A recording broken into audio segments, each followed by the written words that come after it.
But this is a man who had outstanding attributes to him.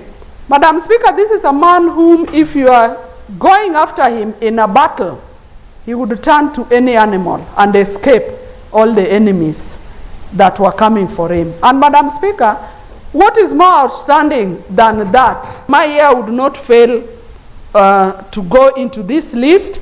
I have an example of a teacher who taught me, Madam Speaker. People think that you must do so much outrageous, outstanding deeds. Madam Speaker, Mother Teresa said that it is doing something outstanding in a simple way. One teacher that taught me geography in A levels sometimes back called Ongoro Guy. This is a man who would be a marking scheme for examiners.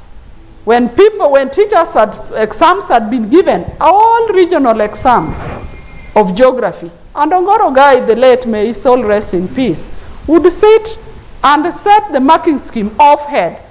Madam Speaker, these are the kind of people that must be considered. You know, public officers sometimes just come to a county to work, and they might not have very deep history of the places. Madam Speaker, we have one famous or outstanding musician that came at a time when this country was ravaged by HIV. That is a lady who did not even go to school. She was called Alile Nyagena. That is a lady who came from Ndewa constituency.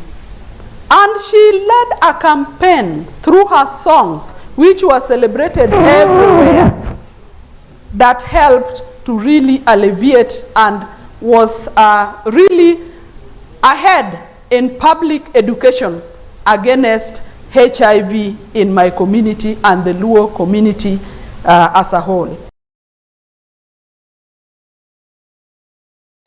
That is not only limited to Luo, but it is in all the communities and in all the counties, Madam Speaker. Madam Speaker, we have outstanding people like the late Chief Otuoma Randiek of a clan called Kabuai.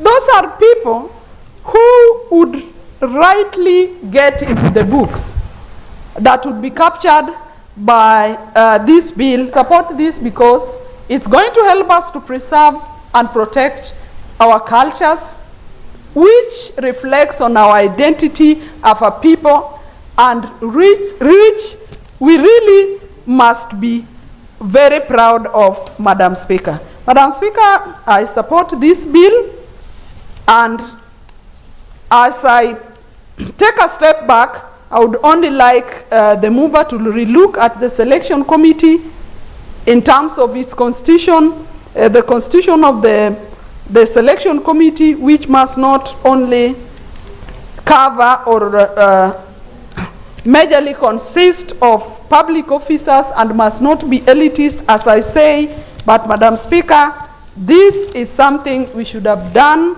like yesterday. Madam Speaker, I support. I now call upon the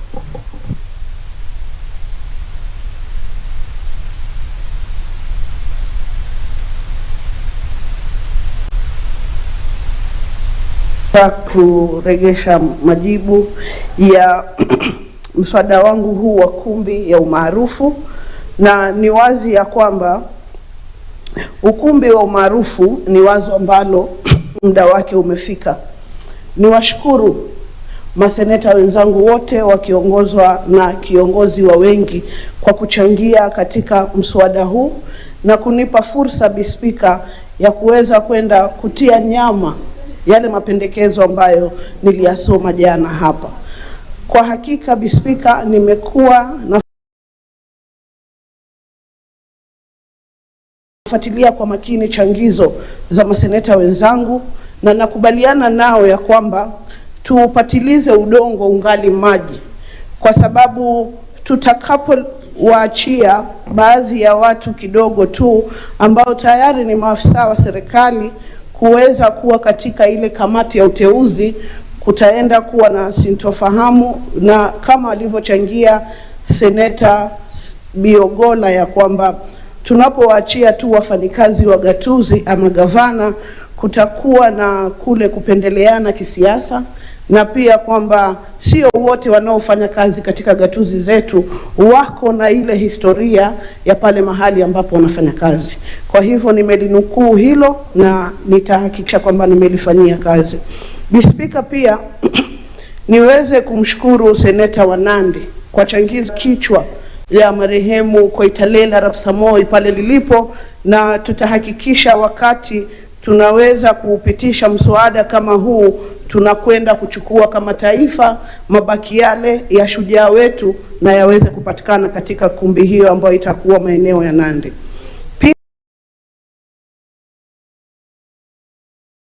Pia niweze kushukuru changizo ya Seneta Okech ya kwamba ipo umuhimu na ipo haja ya kwamba tuiweze kuioanisha huu mswada na yale mengine mengi ambayo yanaenda kutambulisha taifa letu ili kuleta watalii katika nchi yetu.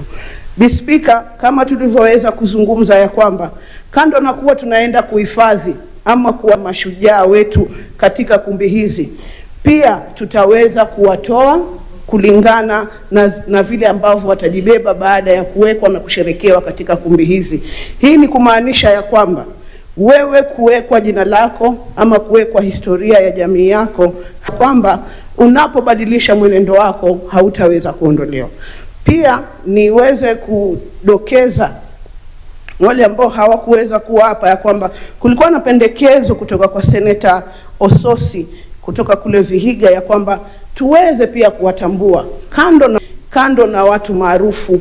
Wapo watu ambao wamekuwa wakitupatia huduma katika gatuzi zetu, watu ambao wamefanya kazi zao kwa umahiri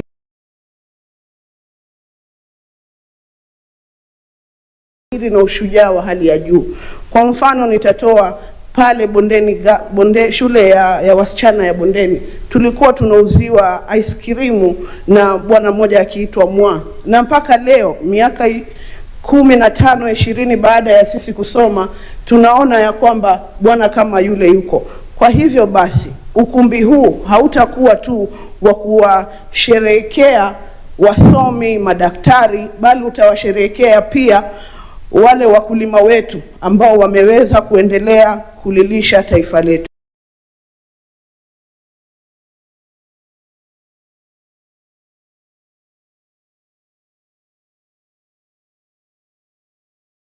Hivyo basi niweze kukomea hapo, Speaker. Nambari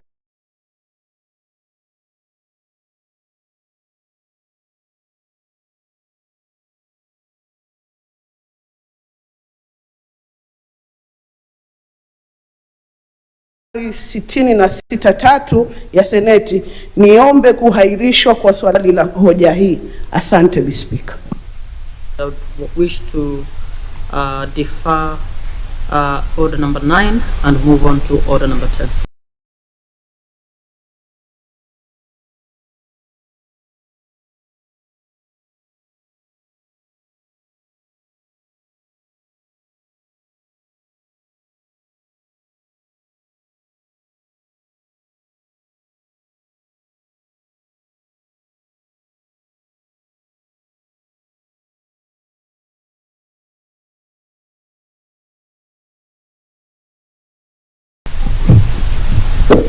Order number 10. Move that the County Oversight and Accountability Bill be read a second time. This is a bill and the bill proceeded to the National Assembly, but because of time, the bill lapsed in the National Assembly. So I'll try to be very, very brief to be able to outline the main aim of this bill. This bill, Madam Speaker, it is a bill which aims to provide a national framework for senatorial oversight of county governments, particularly regarding the allocation, collection, use, and management of public finance at the county level. The bill seeks to establish a mechanism for effective oversight over county government operations to improve efficient economy and accountability, in line with the Constitution of Kenya 2010. This bill, Madam Speaker, mandates offices in counties, engage public participation, and monitor compliance with constitutional provisions and national legislations on public finance. The bill enhances the Senate role in guarding national government funds allocated to counties and promote participatory democracy by involving the public in executive decision-making process. Madam Speaker, every year, county governments led by county governors publish county budgets. These budgets are normally defined by the interest of each governor's manifesto. And you'll find that in most cases, citizens, and this is because we do not have a piece of legislation that directs clear public participation. In the last parliament, Madam Speaker, the Senate attempted, and in fact, the former distinguished senator, who was the Attorney General Emeritus, Attorney Wako, is the one who was sponsoring that bill on public participation. That bill had also been sponsored by, I believe, the former senator of Baringo. She was Gideon Moy. But the bill on public participation did not see the light of day. And that is why we're having a lot of problems. Now, when you find that county governors develop budgets, most of these budgets, when they're developed, citizens do not know what is entailed in these budgets. Narrow County, Madam Speaker, has got 30 wards. We had a big debate on what the MCAs were calling ward development funds. Citizens did not understand what these ward development funds were all about. In fact,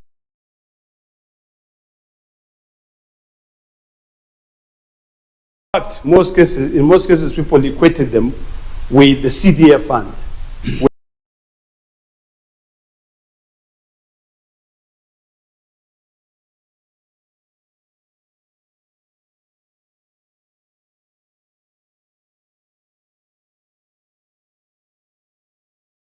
That I'm proposing, participate in the budget making process. For them to be able to, the good senator of Elgeyo Marakwet and myself, Senator Kisang, who is an IT specialist, saw it fit to reintroduce this bill again in this parliament and ensure that we propose governors, CCM Finance can be able to go and call people to come in and listen to the manifesto or to the finance bill or to the budget of these governors. Carry out public participation so that citizens do not go out and say, we don't know what is happening. These halls will also assist senators be able to meet with their constituents. In fact, I dare say, Madam Speaker, that this bill is the one that defines the clear oversight role of the. When I was thinking about this bill, I looked at Article 96 of the Constitution of Kenya. What does Article 96 say? Why is it important for us as a Senate to be able to oversight the county funds that we send?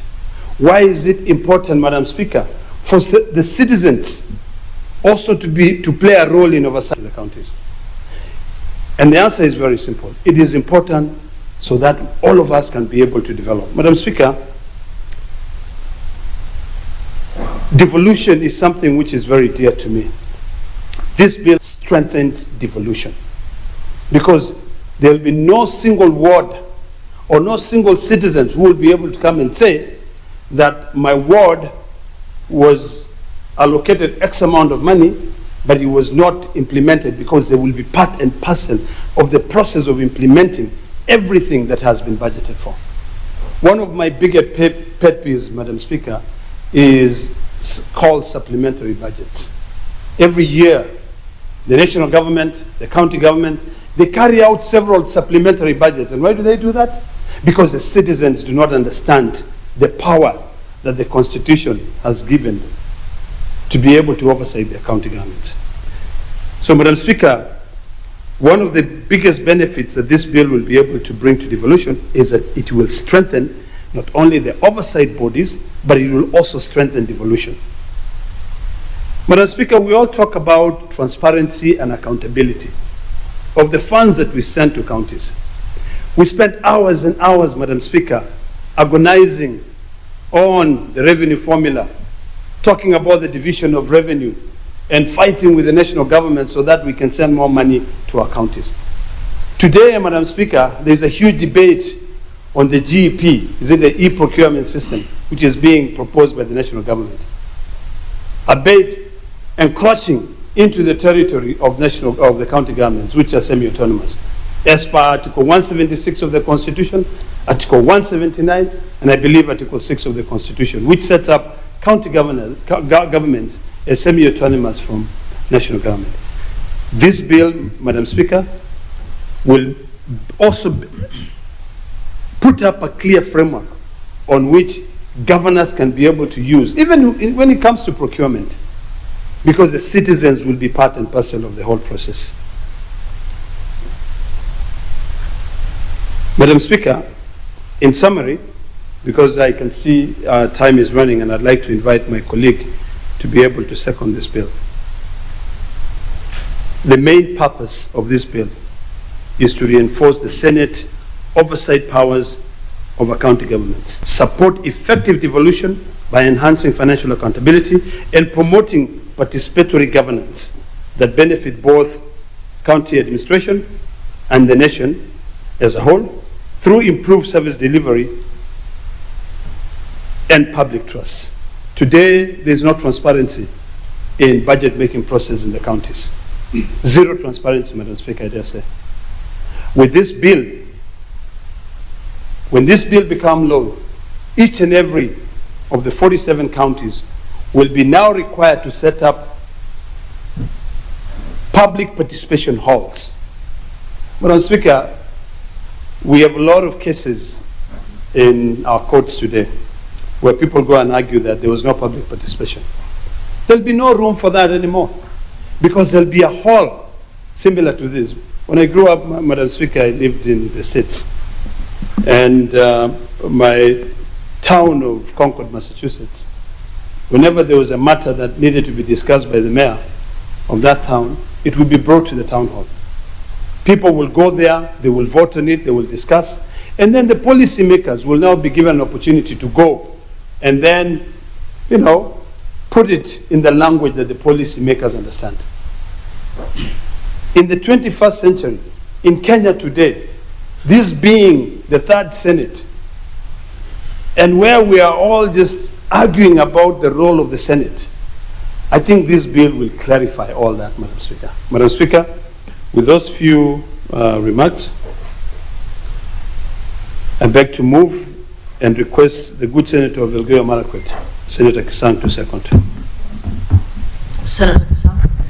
Thank you, Madam Speaker. Madam Speaker, I rise to second this very important bill, Madam Speaker. Madam Speaker, it is important to note that this is the third Senate since the new Constitution was enacted. And secondly, Madam Speaker, this is the 13th cycle of budget, 2012, 2013, all the way to 2025, 26, Madam Speaker. And it is good to note that generally most of our constituents in the counties, Madam Speaker, do not know about the budget cycle. That is why Senator Leteme in the last parliament saw it fit that it is important that we ensure our people know and they're involved in the budget process at the county level, Madam Speaker.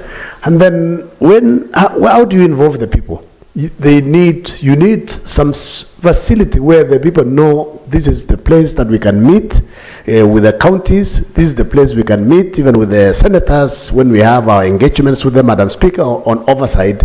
That is why the first important thing to do, Madam Speaker, is to set up facilities in each of our wards so that, Madam Speaker, when these engagements are there, Madam Speaker, we will be able to meet the people, Madam Speaker. I know National Assembly, they have also public participation, Madam Speaker, in the counties. They do some target some pilot counties. move around, and they meet at the county headquarters. For 7 county, 1,200 and something wards, Madam Speaker. If the governor of Elgeyo-Marakwet County wants to meet the people, and the CEC for Finance wants to tell the people what needs to be done, where will they meet the people, Madam Speaker? That's why we have said we need to set resources aside, and each of our wards we put up a hall, Madam Speaker, so that at the beginning of each, before the beginning of each financial year, Madam Speaker, you move around, you advertise. This is where you are going to meet the populace of the wards. Let them keep proposals. I know the executive will give a proposal that this is what we want to do for you, but also the people needs to agree. Because for the last 12 years, Madam Speaker, I want to speak about my county. We have what we call Equitable Development Act.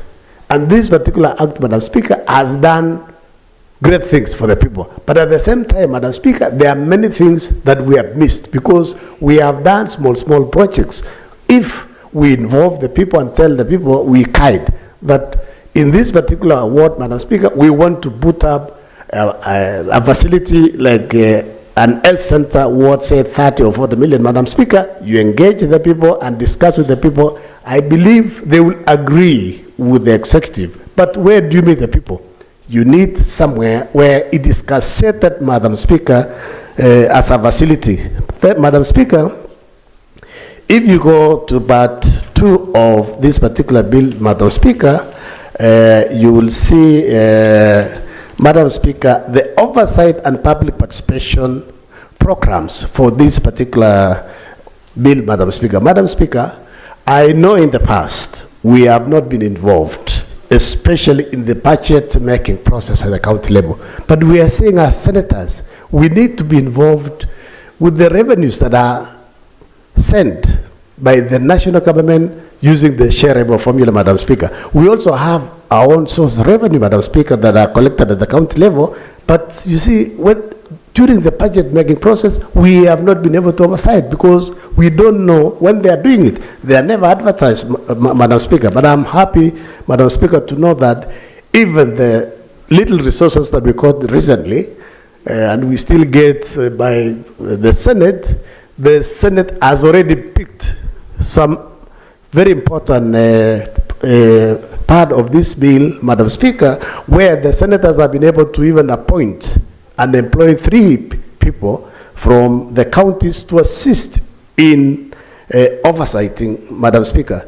Madam Speaker, if you go to section clause 18 of the bill, where the Senate shall not employ a person under the subsection 3 unless that person, these are the qualifications of the people that will assist the senators to do oversight, Madam Speaker, and the qualifications are very clear. You need a graduate, you need somebody who has at least some knowledge in economics so that the senators can be assisted to do proper oversight, Madam Speaker. And what is also very important, you go to section 19, Madam Speaker, clause 19. Our people don't even know how to access information. But this bill, Madam Speaker, is clearly spelling if a citizen wants to get access of information from the county governments, this bill is very clear. The county executive committee member and the clerk of the respective county assembly shall give and maintain the information relevant to the allocation of monies, collection of revenue, and such other information in the facilities of the respective county, and shall upon request avail the information to a member of the public. You go to that particular social hall, raise your issue. I believe there will be boxes for comments and boxes for seeking of information, so that, Madam Speaker, these people, our constituents within the counties, get proper information, Madam Speaker. Madam Speaker, this is an overdue bill. I know it lapsed in the last parliament. That's why we are asking members in this particular session, Madam Speaker, that we speed it up so that, there is that tendency of individual member bills being discussed, and then after a while, when they go to National Assembly, they lapse. So I believe Senator Latima and myself now, we need also to lobby our colleagues in National Assembly, and then we look for people who can co-sponsor, so that we get co-sponsors, Senator Ledama, in National Assembly, so that they can champion and also discuss with the House Business Committee of Senate and the House Business Committee of National Assembly to fast track. You know, they are very important bills that will benefit our people. Thank you, Madam Speaker. I beg to second. Honorable Senators, I propose the question that the County Oversight and Accountability Bill, Senate Bills number 3 of 2024, be now read a second time.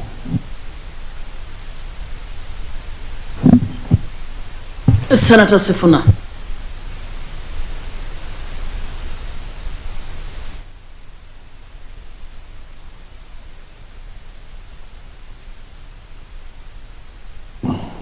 Madam Speaker, in the few remaining minutes, I wanted to make my contribution to the bill by Senator Ledamo Lekina. First of all, Honorable Speaker, my expectation of the bill would be to address the question of how we exercise oversight and accountability. Our oversight mandate is drawn from Article 96, Sub-Article 3, that talks about oversight of this House over the national resources that are sent to county governments.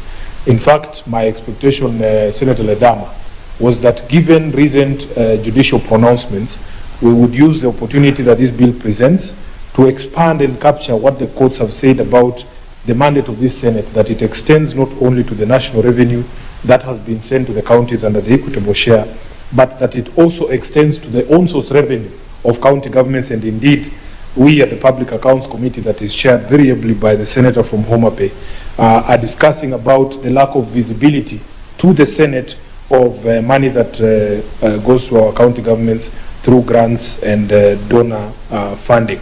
Then when it comes to accountability, Honorable Speaker, under Article 174A, it talks about accountable exercise of power, and I was hoping that we would use this opportunity the bill has presented to be able to enhance accountability at the lowest levels of government.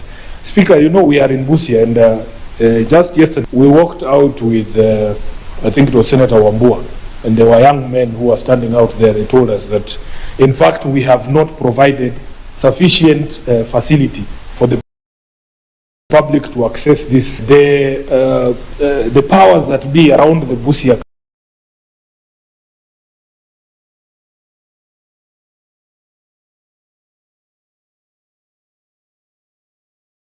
County Assembly, who know them and what they stand for, would not allow them to access this chamber.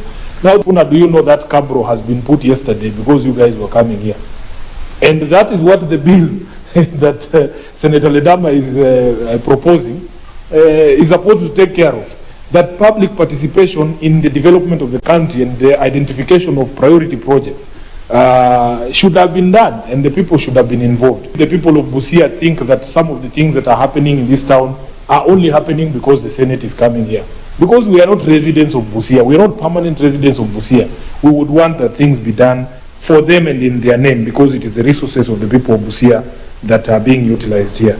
Honorable Speaker, the discussion around public participation, especially in allocation of resources in the county, has had me thinking about what really is the problem with public participation in this country. What are the real issues that surround public participation in this country? And if you look at the litigation that we have had so far, the problems that have been identified for why public participation is not effective is, number one, of course, the low levels of civic engagement by the public. People have their own hustles, they have their own jobs to go to. Sometimes they don't have opportunity to find or time to have these conversations. Number two, there is interference by the local politicians.